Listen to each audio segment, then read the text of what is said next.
আমি মাত্র 4 দিনের প্রচার অভিযান চালানোর সুযোগ পেয়েছি। আর 2 দিন আমার চলে গেছে, একদিন গোলাবাজারের জনসভা, একদিন বিশ্বনাথের জনসভা। এই 2 মিলে হচ্ছে 6 দিন। এই 6 দিনই আমার প্রচারণা। এই 6 দিনে যা কিছু সম্ভব প্রচার অভিযান পরিচালনা করেছি। ন্যূনতম 80% ভোট বিশ্বনাথে আমার পক্ষে এখন আছে।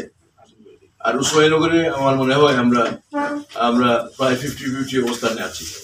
এই হচ্ছে আমার অবস্থা। শুরু থেকেই আমার বিরুদ্ধে একটা ষড়যন্ত্র ছিল, যে ষড়যন্ত্র সহিত নির্বাচন কমিশনেরও সম্পৃক্ততা ছিল। এটা অত্যন্ত স্পষ্ট যে নির্বাচন কমিশন ভুল একটা প্রজ্ঞাপন জারি করে সারা বাংলাদেশে 61 জন উপজেলা চেয়ারম্যান এবং মেয়রকে তাদের সাংবিধানিক অধিকার থেকে বঞ্চিত করেছে। অর্থাৎ তারা সব পদে থেকে তারা নির্বাচন করতে পারে, অথচ নির্বাচন কমিশন একটা প্রজ্ঞাপন দিয়ে বলছে যে কেউ এই মেয়র বা উপজেলা চেয়ারম্যান পদে থেকে নির্বাচন করতে পারবেন না। অথচ আরেকটা প্রজ্ঞাপন দিয়ে বলেছে যে এমপিরা সব পদে থেকে, স্বতন্ত্র এমপি না, এটা নিশ্চয়ই আপনারা দেখেছেন, তারা সব পদে থেকে নির্বাচন করতে পারবে।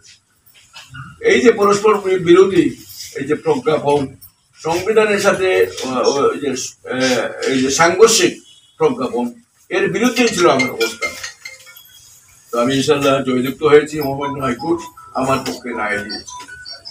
কিন্তু রায় দেওয়ার পরও আমরা সাধারণত যা জানি যে রায় দেওয়ার সাথে সাথেই ঘন্টা 2 মধ্যেই যখনই হাইকোর্টের সার্টিফাই কপি পাবে নির্বাচন, 4 দিনের সময় 4 দিনের সময় যখন আমরা প্রতীক না পেয়ে যখন আমরা জেলা রিটার্নিং অফিসারের দ্বারস্থ হলাম, তখন তিনি একটা ফালতু একটা উকিল নোটিশ দেখিয়ে বললেন যে আমাদের বিরুদ্ধে আপিল হবে। একটা উকিল সার্টিফিকেট এটাকে বলে।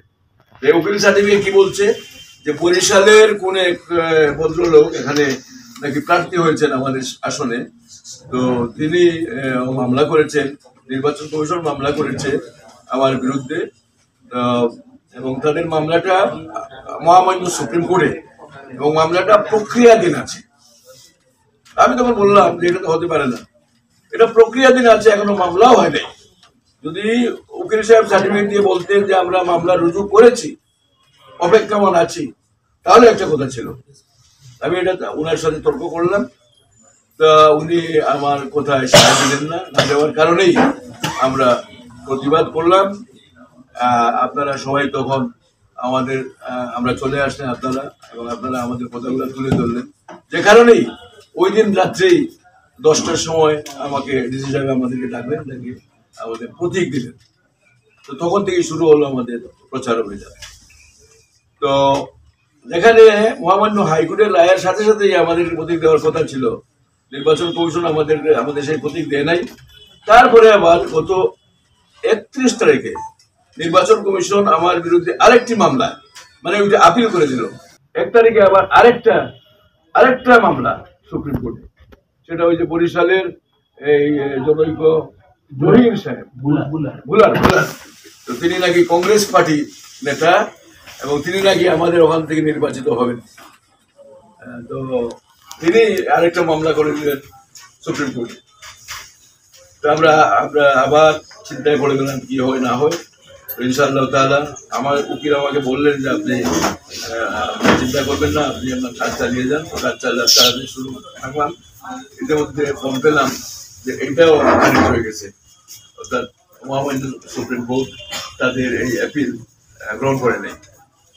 তো এই যে তারা যে আমার পিছু আছেন, তারা এখন তো তাদের কিছু করার নাই, কারণ এখন সুপ্রিম কোর্ট বন্ধ, হাইকোর্ট বন্ধ, তারা কিছু করতে পারবেন না।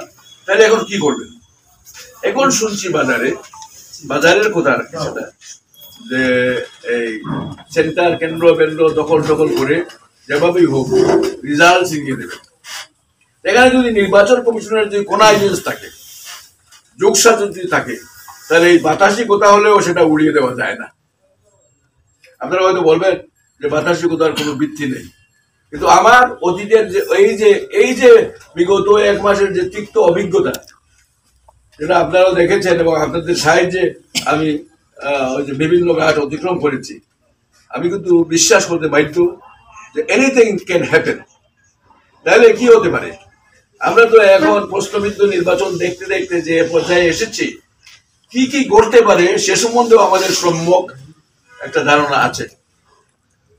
সংবাদ পেলাম যে আমার ব্যালট পেপার, এই নির্বাচনের ব্যালট পেপার এবং সিল এগুলা নাকি রাত্রি 2টার ভিতরে পৌঁছে দেওয়ার একটা পরিকল্পনা আছে নির্বাচন কমিশনে। তো আমি সংবাদ পাওয়ার সাথে আমি তো একটু চিন্তায় পড়ে গেলাম যে আমরা শুনলাম নির্বাচন কমিশন বলেছে যে ব্যালট পেপার এবং সিল ওই দিনই কেন্দ্রে আসবে। দুর্গম কোনো এলাকা যদি থাকে যেখানে 2 ঘন্টা 3 ঘন্টা যেতে লাগে, তাহলে হয়তো একটু আগে আগে হয়তো সে শুরু করতে পারে যাওয়া। আমাদের উসমানীনগর এবং বিশ্বনাথে এমন দুর্গম কোনো এলাকা নাই যেখানে 1 ঘন্টার ভিতরে যাওয়া যাবে না। তাহলে রাত্রে কেন? এটা হচ্ছে আমার প্রশ্ন। যদি আদৌ মানে রাত্রে এই ব্যালট পেপার এবং সিল পাঠিয়ে দেওয়ার কোন পরিকল্পনা থেকে থাকে। আর কালো টাকার ষড়যন্ত্র চলছে। এখন দোল কুবের লন্ডন থেকে চলে আসছেন ব্যাংকের মালিক, বিশেষ করে এনআরবি ব্যাংকের ডাইরেক্টর নায়করা চলে আসছেন আমার এলাকায় খুব শফিক সাহেব নিজেও এনআরবি ব্যাংকের ডাইরেক্টর। এটা তো আমরা আগে জানতাম না, এখন জানলাম যে তিনি নিজেও এনআরবি ব্যাংকের একজন বড় শেয়ার হোল্ডার। তার যারা পার্টনাররা লন্ডনে থাকেন, একজন হচ্ছেন নাম বলতে কোনো দ্বিধা নাই, উনি হচ্ছেন জিএম মোটর নাকি জিএম মোটর মনির আলী, আর একজন হচ্ছেন রবিন পাল মহোদয় তো আসছেন নাকি কড়কড়া নোট নিয়ে লন্ডন ঢাকা থেকে লন্ডন থেকে, তো তারা কিনে নেবেন সবকিছু। তো এটাও আর একটা শঙ্কার কারণ। তারা যদি কোটি কোটি টাকা বিতরণ শুরু করে দেন তাহলে আমাদের সমর্থন কোন দিকে যায় সেটা তো একটা প্রশ্ন। এই আরেকটা আশঙ্কা, এই যে ভোট কেন্দ্র দখল করে এগুলা করার এই যে পরিকল্পনা, এই যে সংখ্যা, এই সংখ্যা নিয়ে আসলাম আপনাদের সামনে। নির্বাচন কমিশনের এই যে তাল বাহানা যে তারা বিশেষ কোনো ব্যক্তিকে নির্বাচিত ঘোষণা করার লক্ষ্যে যে কার্যক্রম অতীতে পরিচালনা করেছেন,